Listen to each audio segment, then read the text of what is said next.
Not going to mean much. Yes, Looks very to be the standard A execute coming out here for them, though. It's going to throw the smokes out, the flashes over, Molly's in as well. Hope that someone from Chiefs will be caught off guard as the utility comes raining in and that they can find some headshots amongst the fray. At least this time, they're going to get an opportunity to use their utility. Problem is, though, that Chiefs have already got 4 players more or less over toward the A site. So even if Anime Savants do get this execute across, maybe Chiefs are going to shut it down before it even really gets going. Well, Chiefs are ready for it because they've got Tux on the other side of the map in apps. So they're comfortable leaving him there because he's got an AWP. He's got that one-shot kill potential if they do get pushed into him. And now Flix, as you say, locking down the bomb site. 2 already, almost a third.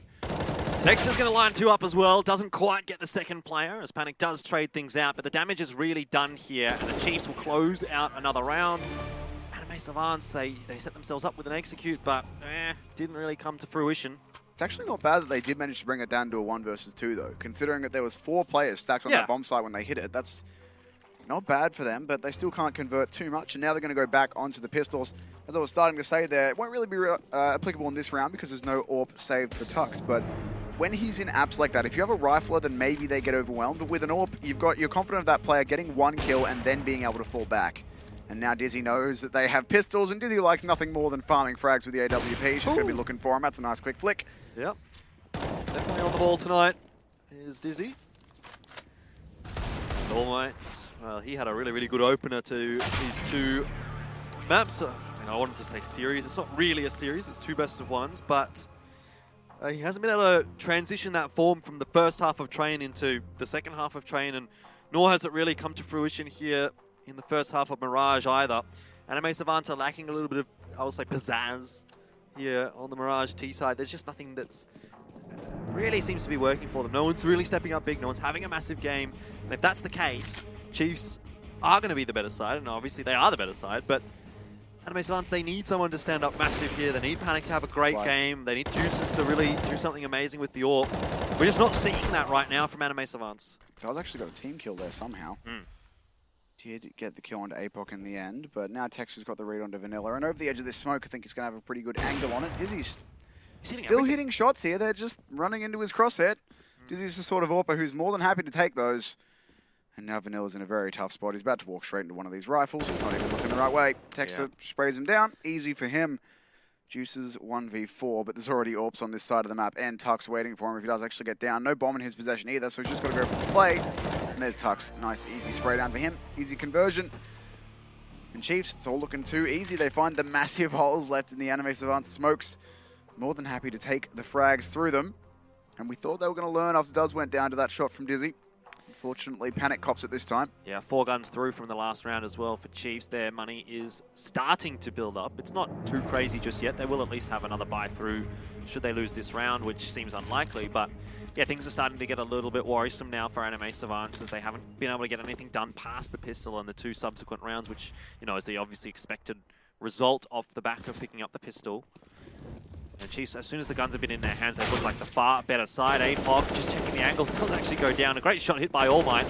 But there's so many players here for the Chiefs. That's another good one from Panic, and this is what I was talking about. That little bit of extra magic maybe that Anime Savants did need. Well, a little too soon to be talking about that though, as the rest of them do quite quickly fall away, and Dizzy will clean things up there with the CZ. 5 and 3 up now for the Chiefs. Another fairly good round, only 3 guns lost. And again, they expand their lead. This is sort of what we were seeing from Anime Savants in the last map on their CT side. It was the individual plays, the individual aim that was winning them engagements. We had a little bit of it there. They found the first CZ and Deagle frags, but not able to follow it up, unfortunately. Now, on the gun round, they're going for the A execute again. The difference being this time, they've sent a player over towards B. All Might's considering it. No, he's already going back to join his team. I thought for a second they would be adjusting from the last time I did this by trying to get some pressure into B apps so there wouldn't be 4 players stacked on the bomb side, but instead, they choose to have All Might join his team, preferring, rather than any map control, to have him with them for that extra bit of firepower when they hit the bomb site. They've got enough utility to do the standard execute as well. Juice is looking to put some pressure out of Palace once that smoke fades, so pretty much they're going to wait for the utility to fade. Here comes their nades. It's on. They go into the A site. Flicks. Oh, well, I thought he was going to get one there. He's been so consistent on the site so far for the Chiefs, but this time doesn't go his way. Still a 4v4, and Texter has a hole in the smoke to a bit of a peek through. Not going to be able to get the damage onto Does that he was looking for. So bomb down for Anime Savants, and so far this is the best looking round that they've had once the gun rounds did start. There's an incendiary, a great shot hit by Does. Now someone needs to step up here for the Chiefs, and maybe it will be Dizzy. He's been having a pretty good game so far. APOC coming into the site, spots out Juicers, but Juicers able to get a frag on a Tux. Vanilla gets APOC, and everything's starting to fall apart now for the Chiefs as Anime Savants hold strong on this A-bomb site. Dizzy, last one left alive, and he'll get smashed in the face by Panic. Shot through his legs. Another round on the board there for Anime Savants. That's an important one, but so far we've seen precisely one strategy, and it's worked once and not worked once. I think We'll that was a lot of that round was to do with Flix not being able to get one when he really looked like he was going Flix to. is a player who pretty much always goes 1 for 1. And if he does that there, especially with the hole in the smoke, and the positioning that he has as well, it's going to be a crossfire for Anime Savants to deal with. Oh, I love it. It would be very, very tough, I think. I love it. This is the gratisfaction play of just find ways to kill them in mid. Dizzy's done it by hitting the short jump. Panic's about to die. He is indeed. I don't really think I've seen Dizzy miss too many shots tonight. Obviously a couple there on the A-bomb side on the retake, but they were difficult shots to hit. Another good one out onto Does. You really back Does there with the health that Dizzy's on as well. But hasn't gone his way, and this is a great response from the Chiefs as well. Like, they've completely shut this round down. You wouldn't even think that it was a gun round from Anime Savants, the way that the Chiefs have gone about it. Well, that's what happened on Train as well. Every single round they lost, didn't matter what guns they had, they all felt the same. Whether they were on pistols, whether they were on the rifles, they were all dying in the first 30 seconds or so on their T side. And now something very similar has happened here. Dizzy, once again, like we see it with Gratisfaction. If you're not familiar with what I'm referring to there, by the way, Grat and now Dizzy's doing it as well. Love to find ways of getting kills through the mid-smoke or through that short smoke in as many ways as possible. Dizzy, we've seen 2 ways now. He's hopped up onto short there with that jump, and he's gone under the smoke from Con. We've also seen Grat do it by dropping into underpass, fighting up. We've seen him actually push up mid with the support of his teammates. Yep. It's basically, our AWPer is feeling it. We're going to find ways for him to get kills as many times as possible. Vanilla's called a straight-up save here, by the way. It's definitely evident that Dizzy is feeling it right now with that AWP. He's been having a very, very good series so far. This save choice from Vanilla, I mean, I guess, what else are you going to do, really? Like, you can try and make something happen, but it's 1v4. Chiefs are just thinking, what's going on here? what's this this? is a fairly peculiar scenario. You don't see this too often. Well, at least we've got some music to yeah, what are they going to do with the jam one to. gun, though? I'm actually curious to see. I don't think he is, but... Okay, hasn't timed out. I was kind of curious to see if he was AFK or lagging out, but no, he's back. It was just a save. I thought it would be. That does mean that he does get a bit of extra money.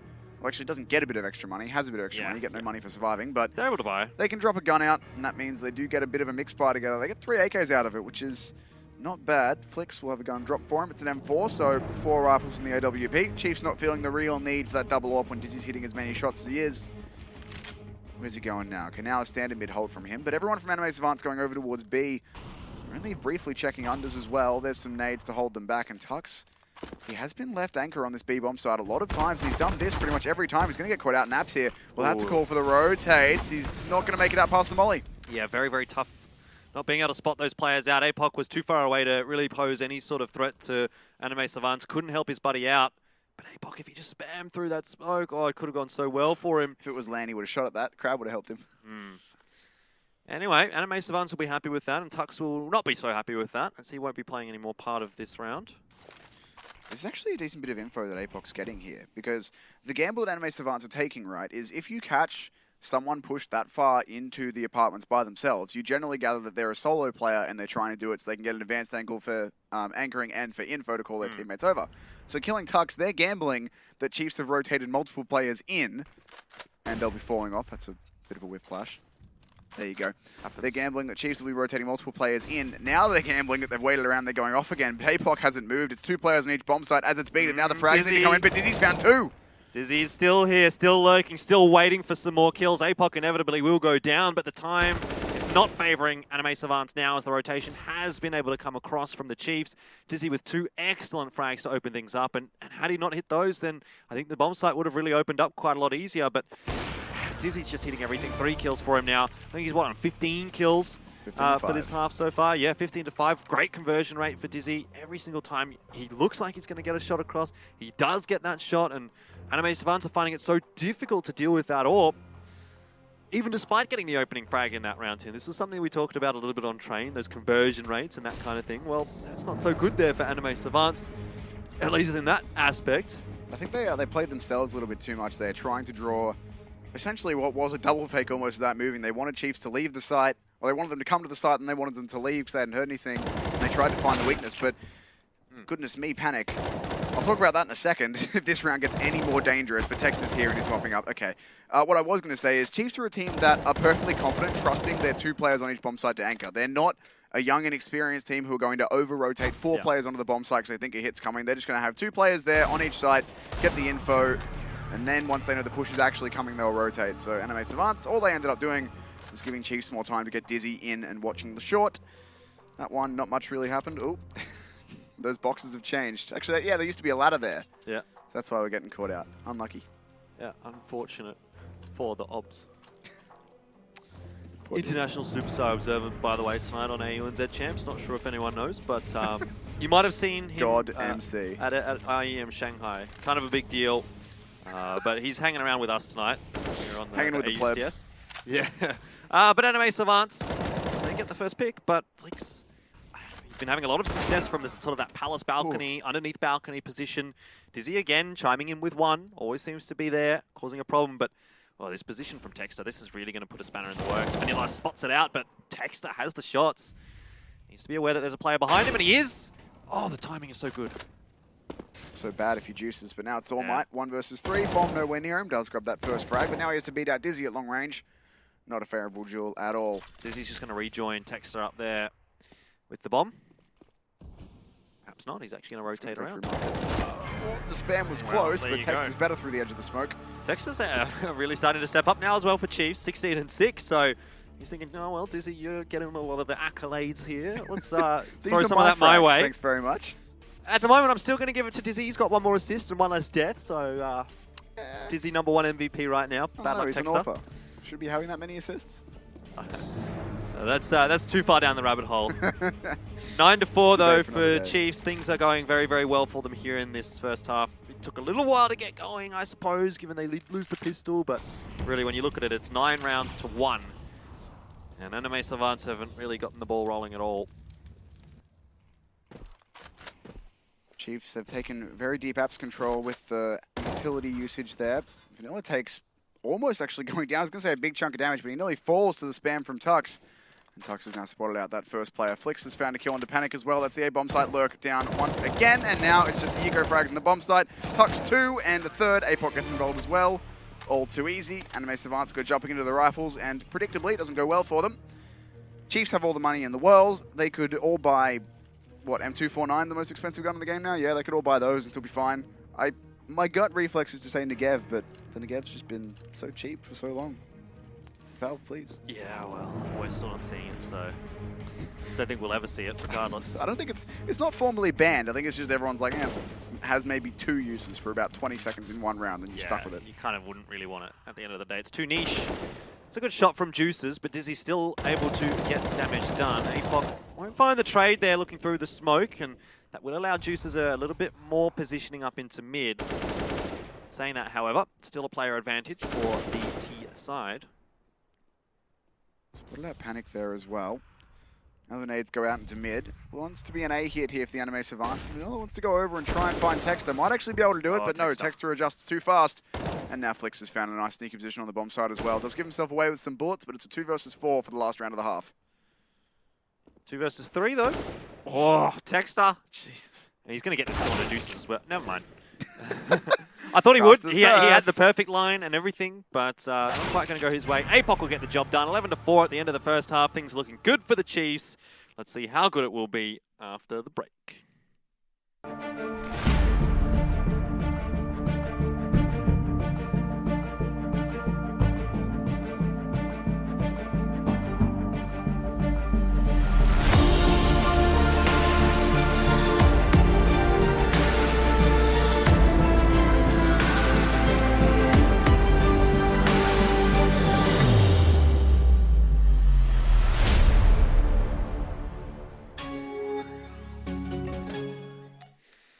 Hello everybody, welcome back. 11-4 right now for the Chiefs. They are putting us through a bit of a domination against Anime Savants, at least there on the first half of Mirage.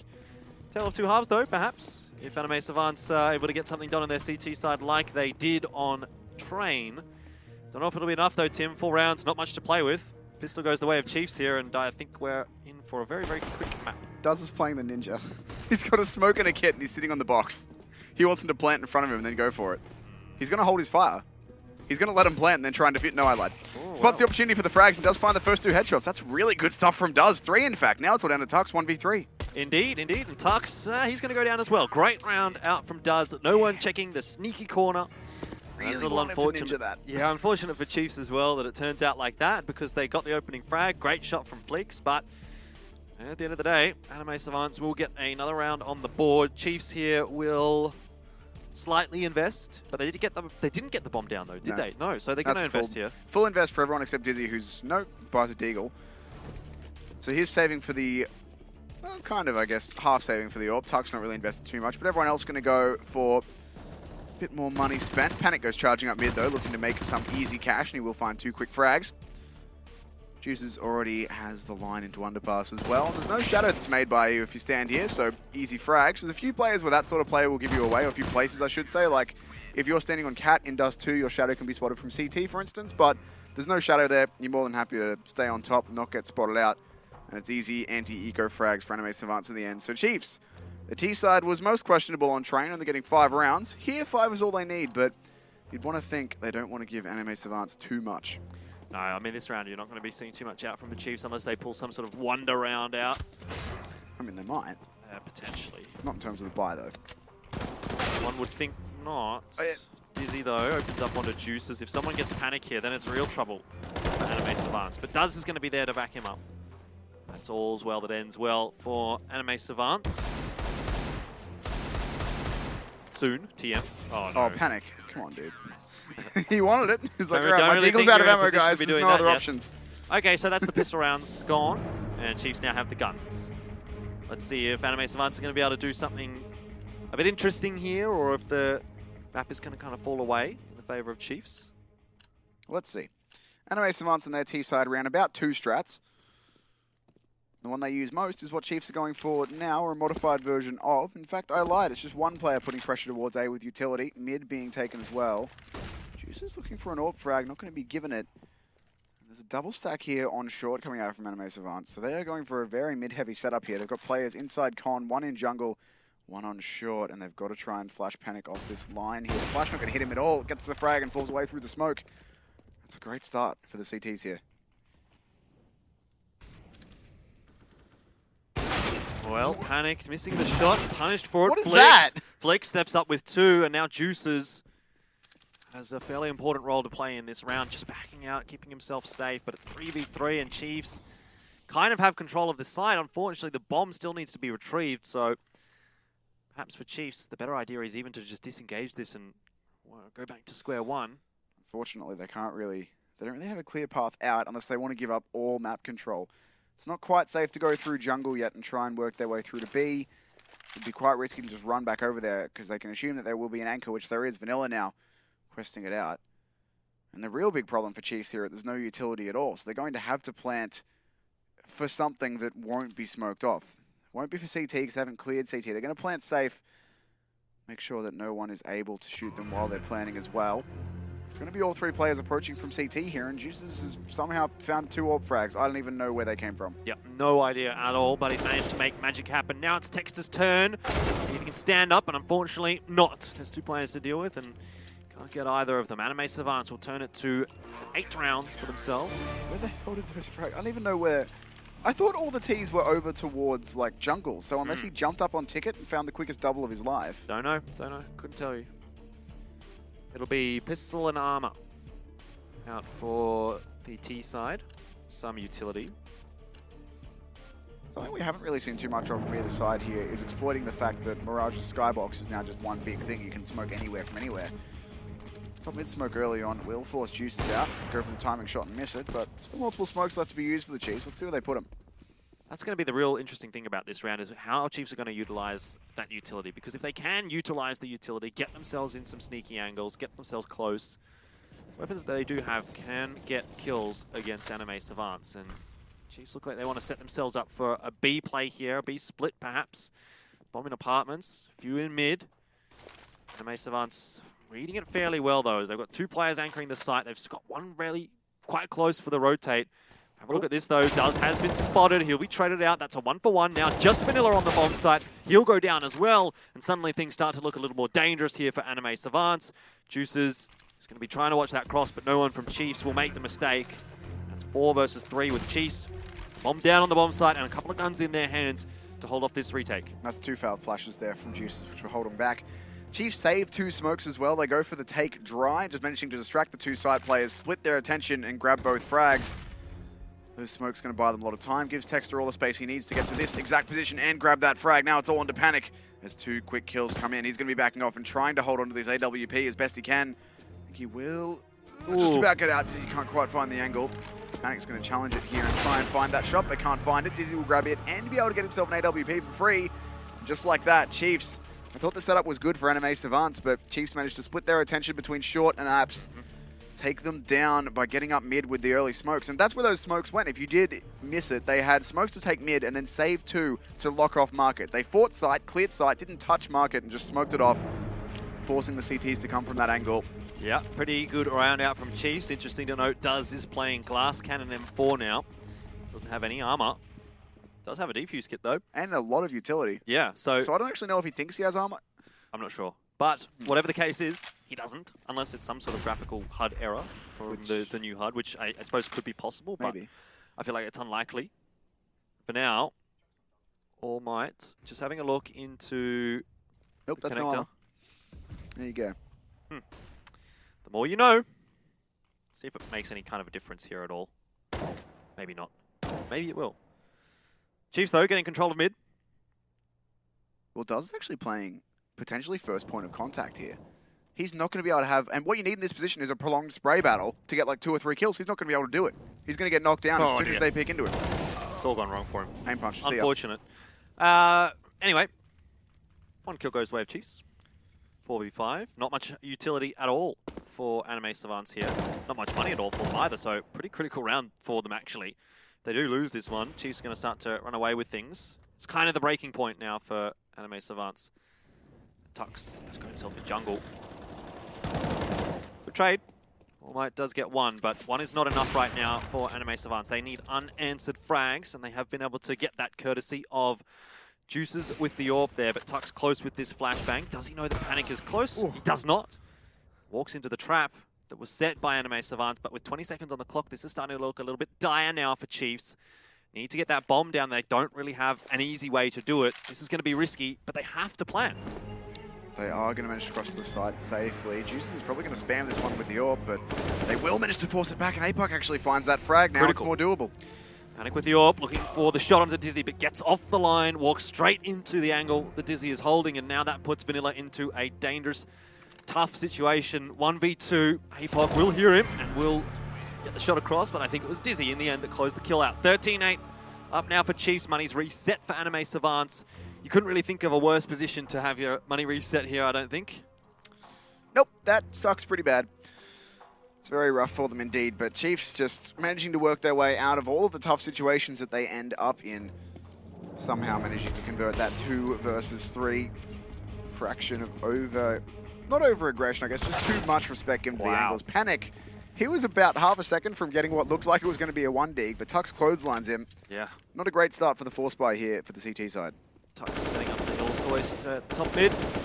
13-8, and very, very soon to be we would think at least would be 14-8, and then the Chiefs are probably too far of a commanding position. This is almost last chance for Anime Savants to get anything done in this matchup. We already saw the first map go 16-10 in the favor of Chiefs. This one looks like it's going to be perhaps even just a little bit more comfortable for the Chiefs, but in saying that, Vanilla's managed to get a frag.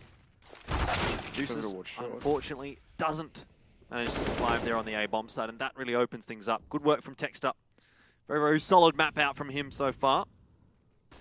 If he continues the way that he's been going so far, he's probably going to be able to close this map out for the Chiefs. Another kill from there.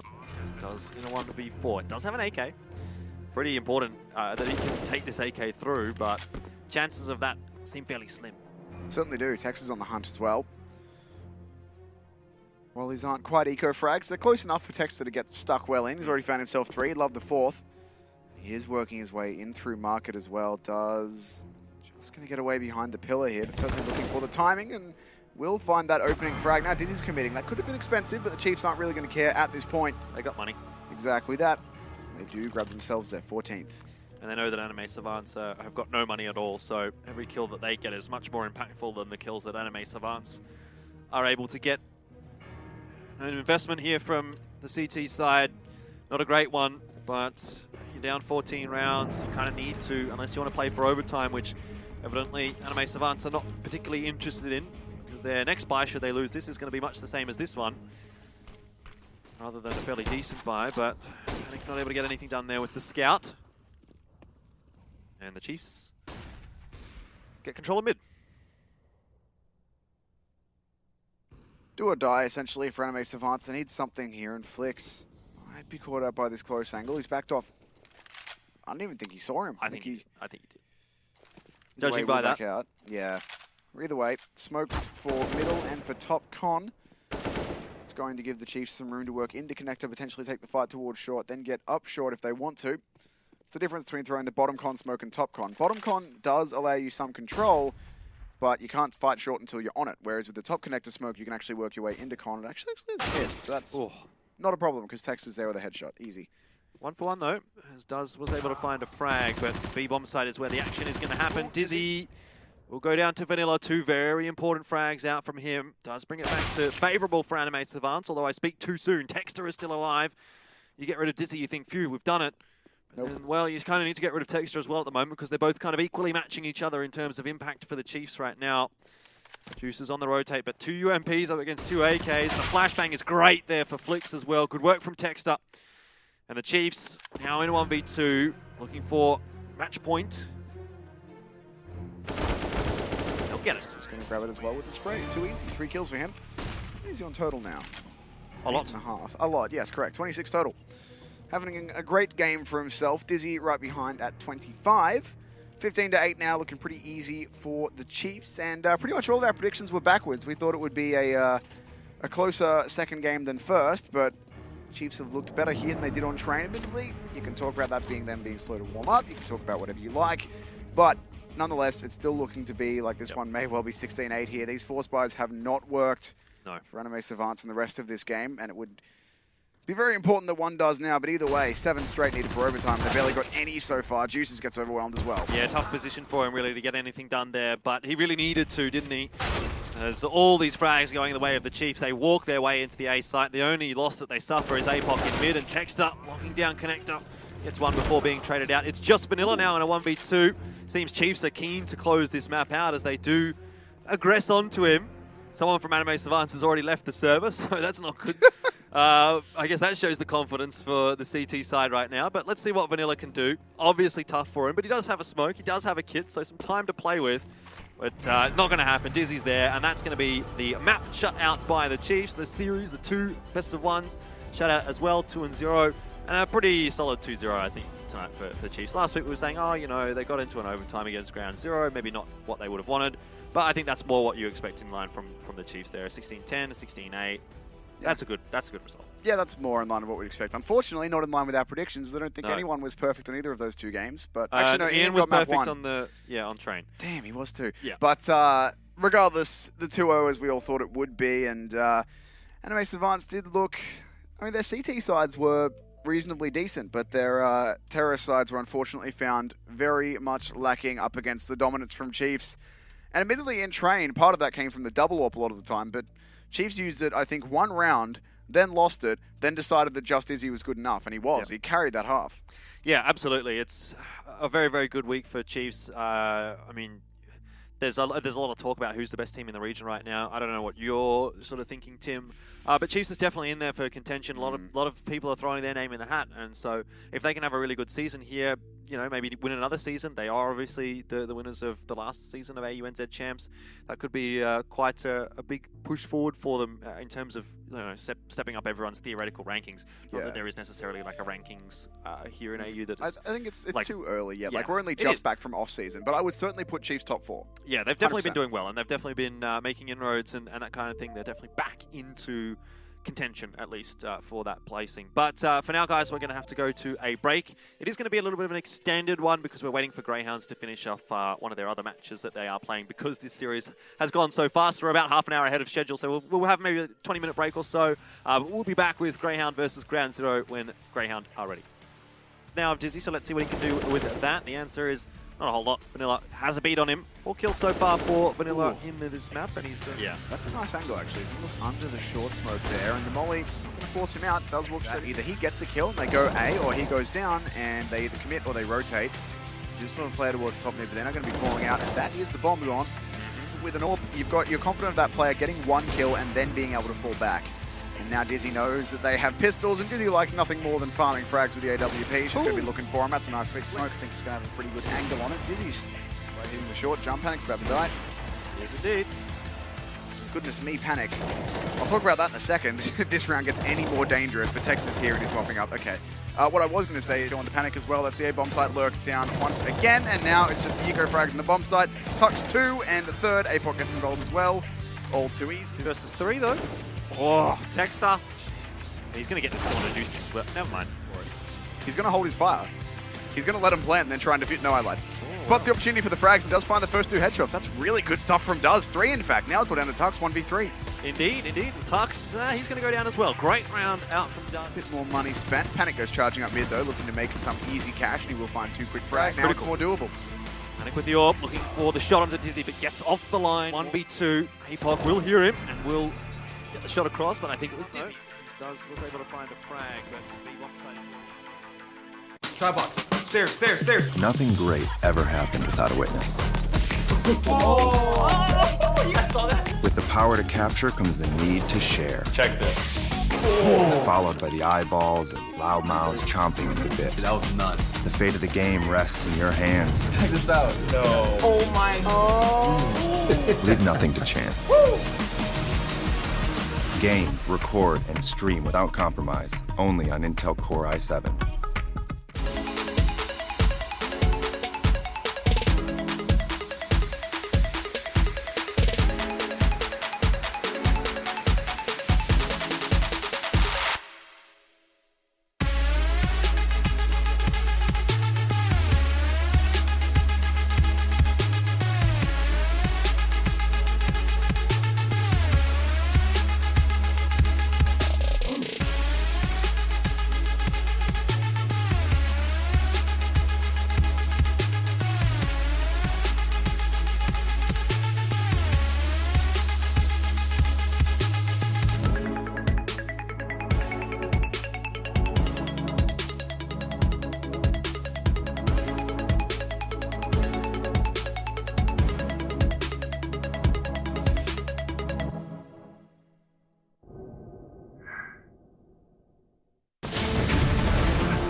Exclusive Black Equalizer brightens dark scenes without overexposing bright areas.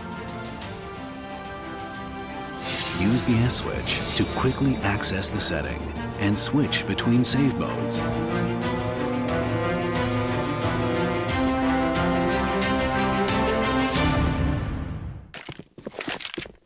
The guy's out.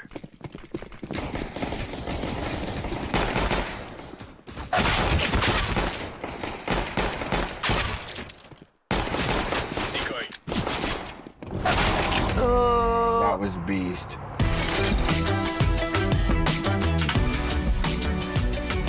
Game, record, and stream without compromise on Intel Core i7.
Hello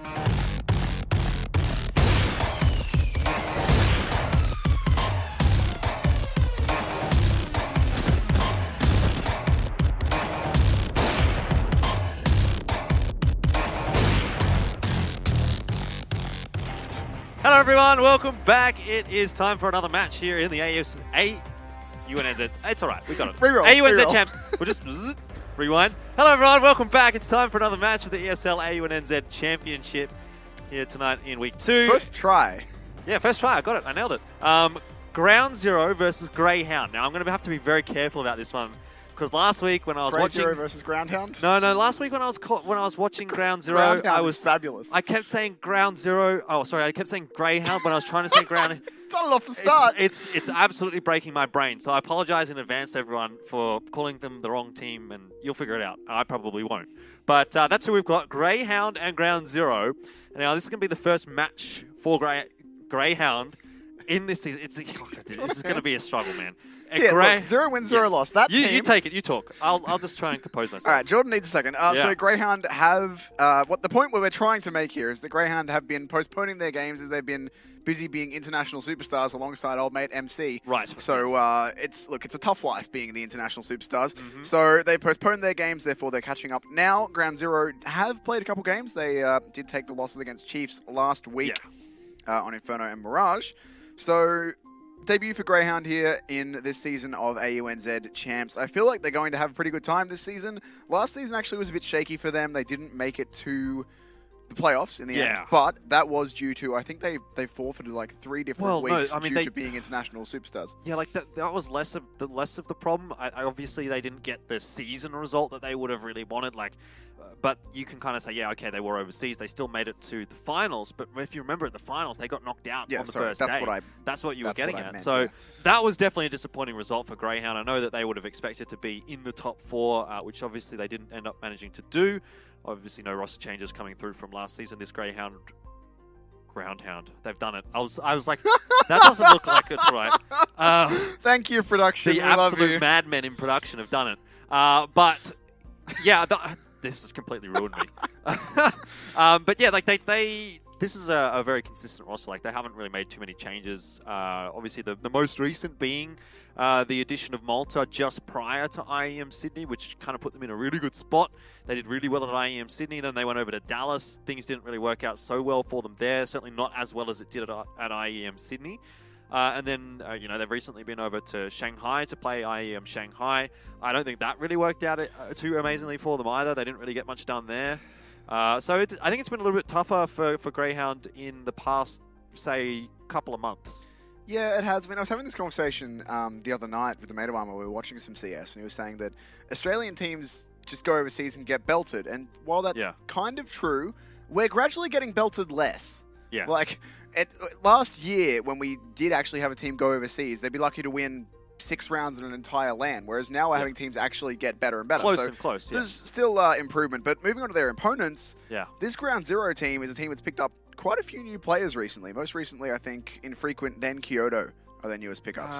Well, no, I think Kyoto was in their roster a little prior, but Infrequent, at least as far as I'm aware, was the most recent pickup. He replaced... sorry, I was going backwards. Yeah, okay. He replaced Waffy, which, some people were kind of thinking, like, what's going on there? Has come into the roster. I think he played fairly well last week. I think this Ground Zero roster played fairly well last week as well, to be honest. They were up against the Chiefs, which was not a team that they were expected to beat or get even necessarily particularly close to. But they did take one of the maps to an overtime. They ended up losing 19-17. They did go down 0-2, but for a team that's just had a new player come in and going up against one of the best teams in the region, I don't think it was a poor start to the season. That said, they're now going to go up against an arguably better team. Well, yeah, I mean, you can argue one way or another, but the fact of the matter is they have to face the 2 most difficult teams in this group in their first 2 weeks. Now, that can be a blessing and it can be a curse. I mean, you could start off the season 0-4 and you think, God, we're doing absolutely awfully. But then you kind of look ahead and think, okay, who do we have to face now? Kind of the hard yards are ahead of us. And even Ground Zero are a team that probably should still be coming out of this group, even though on paper after the first 2 weeks, you look at it and you go, oh, they're 0-4. They look like they're not going to get anything done. But I still think that there's some hope here for Ground Zero. Maybe not in this matchup, but definitely down the track as they face some of the weaker teams in this group. Yeah, well, that's the thing. It's, as you say, it's a double-edged sword. It's, you could start out 0-4, but then your path back into the season is easier because you've played the two hardest teams already, in theory. Or maybe you start out 4-0, but then further ahead into the season, maybe you go down a bit, you're trying to make a reverse sweep for the finals, and then you come up against like a Greyhound and a Chiefs. So it's not the worst for them, and of course they'd love to get at least one map away from Greyhound here. As you'll see as the predictions come up, I don't think any of us are too confident in that one, but it's still not going to be the worst start of the season for them if they do go down 0-4, given the teams they've played. Yeah, definitely. I would agree. I'm pretty sure no one predicted Ground Zero to win this matchup, but we'll talk about that in a second. I would say if Ground Zero can get a 1-1, that's a successful night for them and an unsuccessful night for Greyhound. Admittedly, Greyhound has just come back from overseas. You can kind of put that caveat in there. But realistically, for a team of their caliber, of their experience, that roster should not be dropping maps here against Ground Zero if they really want to be proven like the best in the region or whatever. Like, I understand these are best of one, so these things can happen, but it would be a surprise. It would be an upset, and I think that's really the story that we're trying to tell here. Yeah, this one should be Greyhound 2-0 and relatively comfortably, at least according to my prediction. I know. I'm not sure. I can't remember off the top of my head what everyone else. Actually, I don't know what everyone else has predicted because we haven't seen it yet. But now I can. So, yeah, a bit all over the place. Well, it's a bit of a wider spread, but still everyone confident. Like Pilly gave him 10 rounds. Everyone else is saying 7 or less. So. Not a lot here that anyone's really giving to Ground Zero. Not that they're a bad team, but just expecting Greyhound to outclass them. We've gone for the same prediction as well, Tim. 16-5. So we're even on that one. Let's hope for each other that we're going to be able to get a good result here, at least for us. Yeah, because I need those points. I know that people have accused us of this before. We have done predictions for these sorts of things where we do them on the day, but these ones are done like a few days in advance, all online. So none of us, except for you, because you sent into production, see each other's predictions. So it's all very fair if we do wind up with the same things, because it's actually completely anonymous, so that we can all bin ourselves with no outside help. I will just add the caveat that I do all my predictions before you guys send me yours. Yeah, of course. Just putting it out there. But yeah, look at this. Like 16-5 from me, 16-3 from Kev. You've gone 16-5. Production 16-7. Ian as well. They all look fairly confident for Greyhound. And again, like when we talk about predictions, the exact score prediction isn't necessarily what you need to look at. It's more so kind of what the trying to think of the word. Trend. Yeah, I suppose the trend, not necessarily where I was going, but what the context is of that prediction. So, like, you see a 16-5, you're like, it doesn't necessarily mean that it's going to be a 16-5, but it means that it's going to be a really solid victory here for Greyhound. See, I've done it again. for Greyhound. And so, even if it goes to sort of something like 16-10, whatever, it doesn't really matter. As long as Greyhound can show that they are a solid or they have a solid advantage over Ground Zero here, I think that's fair enough for them, really. Yeah, and this is the sort of thing where, of course, it's a best of one. It's Australian Counter-Strike. You can never be 100% confident with a call.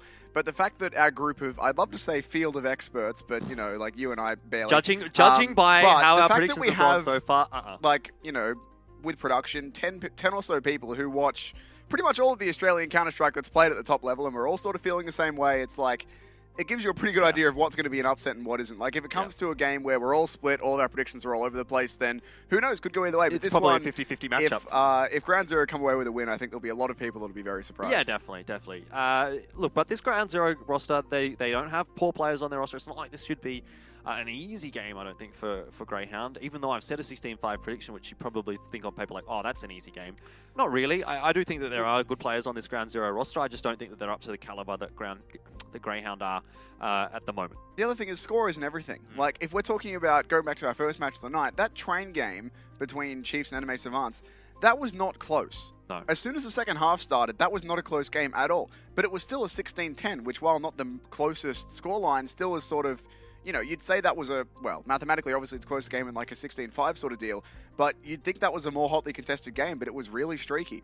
Anime Savants had a pretty decent first half, getting 10 rounds to 5, and then Chiefs won 11 straight, so this is why the score isn't everything. You need to look at like the way that the game was played and the way that the rounds played out, and even just looking at half scores doesn't always tell the whole story. Okay, let's get into it. Mirage Map 1, it is the choice, I believe, of Greyhound here. I actually haven't written it down, so I could be wrong. They're starting on the T side, so yes. Yeah, okay, that makes sense. Greyhound choosing Mirage, and it is their first match of the AUNNZ Championship. They have just come back from overseas. They've just come off a best-of-3 series as well. So there's a few things there for Greyhound to sort of think about a little bit, but this definitely should be a match that they are in with the advantage in. And ground zero, starting off on the T side, actually. So I love that. I love Kyoto's Ground Zero logo with their coach's facial hair in it. That's fabulous. Interesting. Maybe it'll help Kyoto do some dank frags. Either way, Urkast has pushed all the way into A main and just been chased out, left with 40 HP. Malta's playing a dangerous game. There's 3 players over here. Still wants to go looking for a bit of something, but Greyhound on the whole. Decent amount of info now, and Ground Zero completely split up. Need to put some pressure in over towards A. It's just Nikez here going to throw out the bit of utility that he has, try and draw something off, and now the push goes straight into B. Malta with some work to do, but he's going to get absolutely smashed in the face by Extinct. Now, Dick Stacey coming in for the rotation. Bomb's going to go down for Ground Zero. It's very, very weird when you just look at the map right now. Dexter actually getting that kill onto Extinct. Gratisfaction onto Nikez. Like, there's kills going on in T-spawn right now, despite the fact that the bomb's down on the B-bomb site. But player advantage here for Greyhound. They don't need to necessarily press things too hard. Wait for that flank to come across. In the end, though, they do come up with, I guess, favorable trades. Urkast goes charging in, though. Now it's Gratisfaction in a 1 versus 1. An inject, great shot out from him with the Glock. Closes the round out, and Ground Zero, they get the pistol. It's a good start for them. Bit of a chaotic one as well, considering they had Nikez lurking pretty much in T-spawn, getting picked off there. What is going on? Even though he dies, he still delays it a bit, does make things a bit more frantic when it comes down to that 1 versus 2. Yep. And it's played quite well there by Inject, grabbing a 4 frag in the round for himself. Greyhound now going to go on to the Force Buy, try and swing things back in their favour. Pistols and the UMP for Urkast. Gratisfaction going for almost the full save. Wants to get that AWP in his hands early. And if you were with us last map, I was talking about the impact that Dizzy was having in towards mid in terms of finding the opening pick. And the comparison I used was Grat. He does that except more so. Extinct under a lot of pressure. They commit straight through the molly. Trade does come through though. Decent start here for GZ, but they're going to need some more kills. Multiple CTs waiting for them here. Player advantage right now for Ground Zero, which is what you'd want to be seeing, given that Greyhound don't necessarily have the guns that they need in this round, but Ground Zero do drop another player, so it's back to 3v3. Still looking favourable for them, but Urkast could come up with the goods right now for his roster, and he does indeed. Not sure where that shot's gone, but it's got Nikez in the head, and Malta with this 5-7. You don't see that too often, but let's see if he can make a difference. Look at how low these Greyhound players are, though. Still scary enough for Ground Zero that they want to back out and just reset things. A lot of respect being given over to the Greyhound players. Still, though, with the 2 rifles on board, Ground Zero shouldn't be too worried here. They know they've done a lot of damage. And at this point, they're just waiting for Ground Zero to, or for Greyhound, I did too, for Greyhound to make the mistake. They want just one of these low HP players to give themselves up. They're worried about the crossfire. If they can dismantle 1 player, then that'll be a lot easier to deal with. They can collapse in the remaining player in a 2 versus 1, but not going to rotate either. Biding their time, and Urkast, that could have been it. If he'd gone down there, that might have been the end of things, but in the end, he will stay alive, and Kyoto's going to go on the hunt for the frag. On just 18 HP, though, this is a pretty even fight here for Urkast, but he's not going to be able to find it. Now onto Malta, and he won't get it done either. The rifles do manage to win the 2 1 versus 1s. Still an expensive round, but Greyhound not quite enough to be able to justify going in again. They will be saving here. Definitely makes things interesting there, though. And I think it was a good play from Ground Zero just to slow things down a little bit there. If they went charging in, you know, anything could have happened, but they really slowed things down, reset, give them the best possible opportunity to close that round out. Now this one should be just a bit easier. No investment out from Greyhound as you'd expect. And as a result, the MAC-10 purchases from Ground Zero to give themselves as much cash as they possibly can have. Full utility investment from everyone on Ground Zero as well, and this looks to be an A site take. With a late flank coming through Con as well from Nikez. Lurking underpass at the moment while his teammates throw out the utility, get onto that A bomb site. Molotov smokes, flashes, everything to try and clear out these pesky little pistols. Dexter's actually found a 1 dig, but Kyoto's getting involved with that. Galil finds 2 frags. Gratisfaction will be backstabbed by the late lurk from Nikez that I mentioned. He's also going to potentially find out both remaining players here. It is just the USP, so not a lot really that Greyhound can look to do. Might as well go for something. In fact, Malta might just find the timing here, but he's already being spammed at. Has virtually no room to move. Would love to find Nikez, but not going to happen. Kyoto will grab his 3rd of the round, and Malta now. Inject guarding the bomb. Sure, not much can be done. Quick flick, and down he goes. Indeed. Well, that's the 3 rounds that you'd expect out from Ground Zero as a result of the pistol. And it's time for Greyhound to show us what they've got. Gratisfaction with that AWP. Let's see if he goes for some of that mid-aggression you were speaking about in the last series. The rest of the players, I mean, there's a bit of head armor kind of lacking for Greyhound, which could pose a threat for them. Still a couple of MAC-10s saved through from ground zero. UMP there as well, Khalil. So that lack of head armor, that definitely could play a part in this round. Certainly possible. Urkast going to be flashed out or smoked out. He is looking for these There players it inside is. Con, but he can't find them. Gets one tapped by that MAC-10. Dexter will be able to grab the trade back. Brad is actually now getting involved as well. Lots of damage done, Another but one. all of the aim punch comes in. Now the 2 versus 3, but Malta's got a lot of info here, and we'll be able to find the 1 kill. Can't quite stop the bomb planter, but knows exactly where it happens. Oh, Infrequent, though, God. wins another. The lack of head armor completely dismantling Greyhound here. Malta, No the only way. player with head armor, and he's going to go down to Infrequent. Well, I guess that's the risk you take when you don't buy head armor. That round was won by the fact that Greyhound didn't have head armor. And ground zero, they got, what, 2 kills out of MAC-10s? The Maybe kill even from 3. Kyoto Oh, and the 2, then Khalil. Khalil's, yeah. Like, the Khalil, obviously not the one-shot headshot, but it did cause a bit of aim punch, and so... Well, it would be a one-shot headshot at like reasonable ranges with no head armor. I don't think he got a one-shot, unless I maybe don't think someone... it did. I'm just saying it can. Right. Yeah, I see. Okay, we're on a bit of a different wavelength there, but... That's fine. In the end, yeah, ground zero. They punished Greyhound there for not purchasing the head armor. That's a recoverable AK as well. But, yeah, the round can definitely go the way of Greyhound still. Yeah, despite the fact that they don't have too many guns. AK in Dexter's hands and a Molotov. Just got to be careful not to go too far. Inject is waiting around for that push to come through. And if by some chance Dexter's able to grab that kill, that's another rifle down and the bomb in his hands. But has to be careful here. With, once again, no armor, he can't afford to go too aggressive or else he's going to be aim punched into the ground.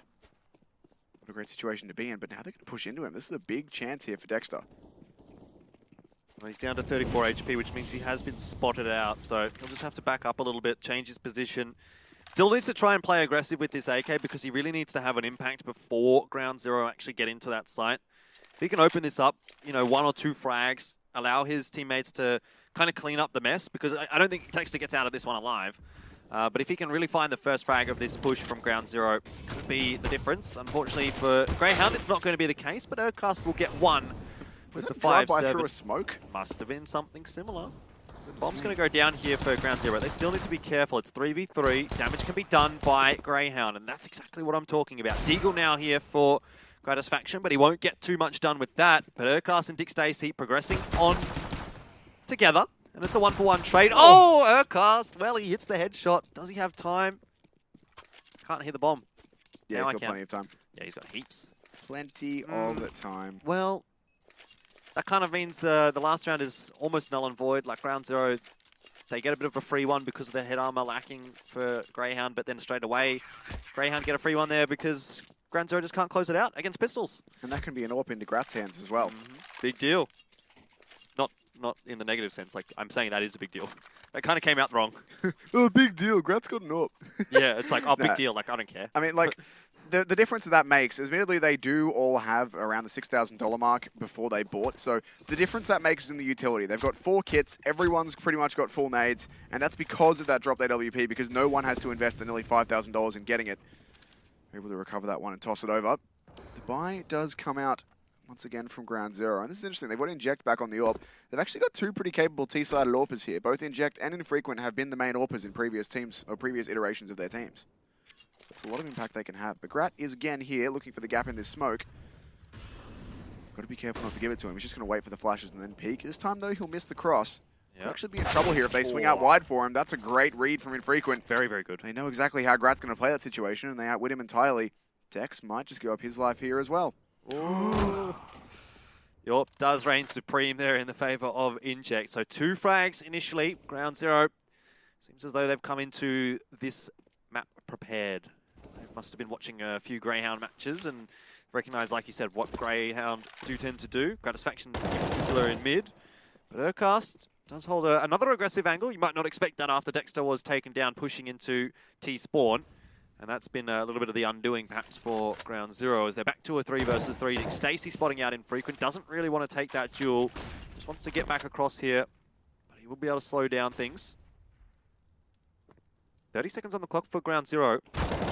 Have to get something done. Not sure where the bomb is. Oh, it's on B. Interesting. And it's down. So 2 versus 3 now. The retake has to come in, and Extinct's on a quite late flank. He's putting a lot of trust in Nickez to be able to hold this one off, but Nickez has already found the opener, and Malta, even if he grabs his kill, is now being chased from behind. This all comes down to what Urcast can find, and this might actually be a very winnable situation for them. 2 versus 3, potentially into a win. They've got the info on where both players are coming from, and Nickez has just been able to escape and get a frag as well. There's the flank from Extinct that we were looking for. That's a great play from Ground Zero. Once again, the late flank, very much like the pistol round in the end, but with the rifles, and it does work out. Greyhound gets shut out of the buy that they were able to cobble together. Now, pretty much everyone's going to go for... No, they're actually going to force into it. Grat's got enough money due to not having to buy his rifle because there was, or his AWP because there was one picked up. He's able to force into one here, and they're going to force up behind that. So Grat needs to have himself a big round here. Looking for the early mid control, this time from Con instead of from short after being caught out once. It's the thing with Grat. He's going to learn if you punish him. He's going to try and change up his angle, and they're actually sending both guns up mid. I like this from Greyhound. They've only got 2 rifles, both of them going the same angle, getting a ton of info. They're actually going to leave Urcast up there and rotate Grat back in. And in the meantime, the A hit's coming in, and there's the first from Gratisfaction. What a shot. He will have an impact with the AWP initially, but Dexter's gone down. I think Stacey might be able to find something interesting here, though. Has he heard Extinct, or is he aware? Seems like he's very aware indeed, but the shot goes the way of Extinct. Gratisfaction not quite able to get the kill, seems as though he got a tag to really punish Ground Zero for checking him like that, 1 by 1. Malta just needs to keep him from the bomb, but Gratisfaction is going to use that to have a peek onto Tetris. In the end, Malta does drop, but Gratisfaction, he'll tap the bomb, try and draw out some players, does miss the shot onto Infrequent. It looked for sure like he was going to hit it. It seemed like it was going to be one of those Gratisfaction rounds, but in the end, not the case. And Ground Zero will find their 6th. And even then, he had no kid, and that bomb was ticking down quite a bit, so had he been able to find that kill, or even both, still would have been tough, but doesn't get a look in the end, and he would have needed the full ace there as well. Ground Zero have a good read onto the match at this point. They've gone for the 2 MAC-10s. They know that the economy of Greyhound is limited. They know they had an AWP and rifles in 2 rounds ago. Last round they forced up behind the bought AWP. They know that now it's pistols. They're going to be trying to get some money on those MAC-10s. It's Inject who finds the first. Can't quite line up the second, but nonetheless, it's a good opener. Definitely is. The MAC-10s were quite dangerous in the hands of Ground Zero previously. And this one, you would expect it will be even more dangerous because Greyhound don't even have the guns to deal with it. It's definitely not been the start that Greyhound would have wanted, but this is sometimes the problem with being on that CT side. You lose the pistol, you lose the first gun round, and then all of a sudden, there's 7 rounds gone, basically. Obviously, Greyhound have managed to sneak one in here, which was kind of a 50-50 round, really, for them. They might not have expected to win, but by and large, it's been Ground Zero that have definitely been the better side at the moment, and they've been really dictating the economy. They've not really allowed Greyhound to get anything rolling here on their own CT side, even despite the fact that Gratisfaction has had a lot of AWPs. He's not going to have one this time. The rifles out from Greyhound, and MAC-10s might as well be saved through here from Ground Zero again, because look at that lack of head armor. And even so, there's no AWPs, so those MAC-10s can... Well, it is easy when there's no head armor. They can still be viable if you can get one of them in up close, try and soften up the opponents, or even just try and sow some havoc. Extinct will keep his Kyoto upgrades off, but Extinct now they can just send him running in first. Go very, very quick, try and find info, try and find an early frag. And he might actually have one there, but doesn't quite check the corner deep enough to grab Malta. Now Infrequent's under a bit of pressure. Urcast 2 playing a close line. I did say that Extinct is in a position there where he can go fast, but giving up that first kill and essentially gaining nothing from it, the greatest of starts for him and his team. Really slows things down for Ground Zero now. As they have obviously a player deficit, not so sure what they're doing. They need to just find some info. But Inject goes quickly. Dick Stacey will be forced out by the Molotov, but Inject still does need to be very careful of what Dick Stacey's going to do here. He's got the backup of Malta. And if Inject goes down, you can almost consider that a round over in the favor of Greyhound. In fact, it is Nekez, the lurk on the A bomb site that'll drop, but Inject does get spotted. The dink across from Dick Stacey. Bad news now for Ground Zero as they are falling like flies. Kyoto in a 1v5. To get Dick Stacey, the damage is there for Gratisfaction. That's 2 on the board for Greyhound. They need to do a bit more. It's a start. They get an AWP out of it as well. They can throw that over to Grat, so that'll help. Certainly been good with that one. Once again, though, the buy can come back in for Ground Zero. Their economy now is looking a bit limited, but the MAC-10s have grabbed themselves a few kills, enough to keep them rolling along in this one. And they're still up by 5 rounds, so that last gun round wasn't as good for them. They've certainly had a great start to Mirage here. They've almost won the half, and we're on our 10th round. Greyhound going to be looking to have themselves a big comeback here. Urcast is playing close to this A main smoke once again. He hasn't really been punished for doing it just yet. They haven't really found it out just yet, so why not give it another shot? Here comes the standard execute out. The smoke's through. Urcast loses the cover of his own smoke, but still manages to get the spray through, and it was the bomb going first. Kyoto going to get flushed out, but somehow finds a headshot. Yeah. That's still a lot of info over to Greyhound, though. They know the bomb was here. But will it stay here? That's the real question. It does seem as though Ground Zero are committing. A 2-for-1 trade now, looking to be a 3-for-1, but Extinct hits a great shot. Malta goes down. A lot of damage done here over 2 Extinct, but if the next round goes the way of Ground Zero, things could have been interesting. It is turned now into 1v2, and while Extinct has been doing good work so far this round, you have to think with only 16 HP, this is an incredibly difficult situation for him. He does actually have enough time to work over to the other bomb site, but in the end, Dick Stacey will be given the opportunity to grab that frag. Very low HP on Extinct. That's another good one there from Greyhound.